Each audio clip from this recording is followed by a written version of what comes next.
Welcome to another short video. It's project marking time at the moment, so life's a bit busy, so I haven't managed to get around to doing more games console videos. So I finished off an old project that was causing me joy, the SimpleCPU Clock.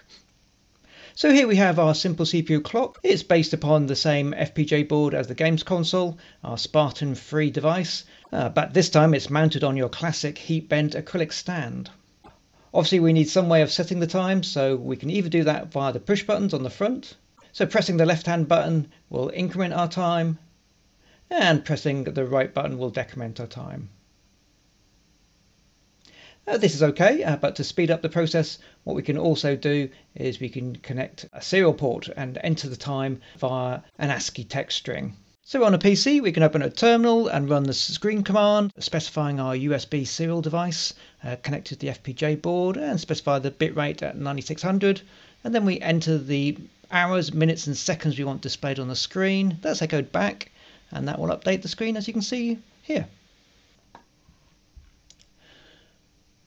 The SimpleCPU Clock is implemented using the SimpleCPU version 1D processor, but this time it's got an interrupt pin, so it has a mechanism to allow you to generate a signal that will interrupt the processor, allowing the processor to jump to the interrupt service routine, a special piece of software to deal with that external event.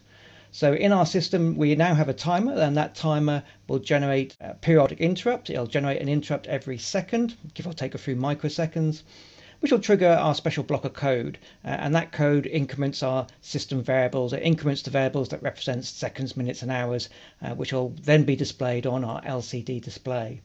If you would like some more information about this processor or the SimpleCPU Clock, do go to the webpage. As you can see here, if you scroll down, you'll find a link to the interrupt version of the SimpleCPU version 1D. Here, and if you flick through that one, it'll describe how the interrupts are actually implemented in hardware, how the control logic within the processor has been updated with these special block of hardware here that will interrupt our fetch, decode, execute cycle.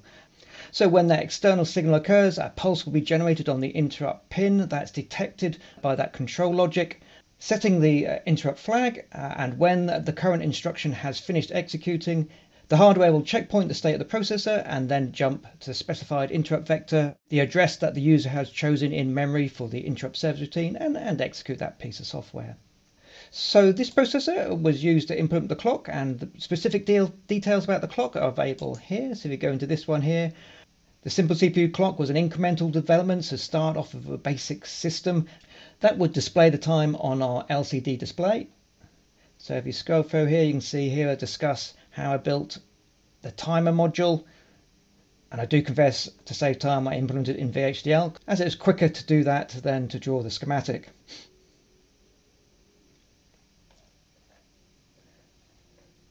So this is our system. So we've got our processor, we have our memory, we have our interrupt handler, our interrupt controller, so we can have multiple interrupts interrupting our processor if we want to.